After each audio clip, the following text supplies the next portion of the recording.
Star प्रवाहावरील मन धागा धागा जोडते नवा ही मालिका सध्या खूपच चर्चेत आहे. सार्थकचं जरी आनंदीवर प्रेम असलं तरी राज्याध्यक्षांनी आनंदीला सून म्हणून स्वीकारलेलं नाहीये. पण सार्थकच्या सांगण्यावरून ती आता स्वतःला सिद्ध करणार आहे. काही दिवसांआधी मालिकेत आनंदीच्या नव्या प्रवासाला सुरुवात झाली. यात तिचा लुक सुद्धा बदललेला पाहायला मिळाला. साध्या ड्रेसनंतर आनंदी आता डिझायनर ड्रेसमध्ये दिसतेय.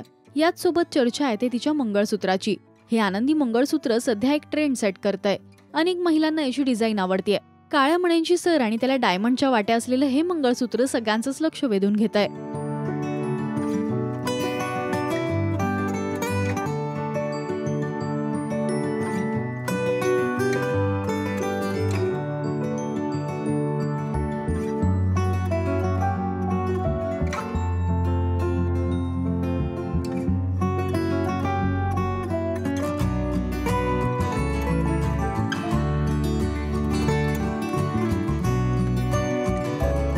तर याच मंगळसूत्रावर चोरीचा एक सीन सुद्धा मालिकेत शूट करण्यात आला. तुम्हाला आनंदीचं हे युनिक मंगळसूत्र कसं वाटलंय हे आम्हाला कमेंट्स मधून नक्की सांगा. मराठी टेलिव्हिजन विश्वातील बातम्या, अपडेट्स आणि गॉसिपसाठी तुम्ही सबस्क्राईब करा राजश्री मराठी शोबोज.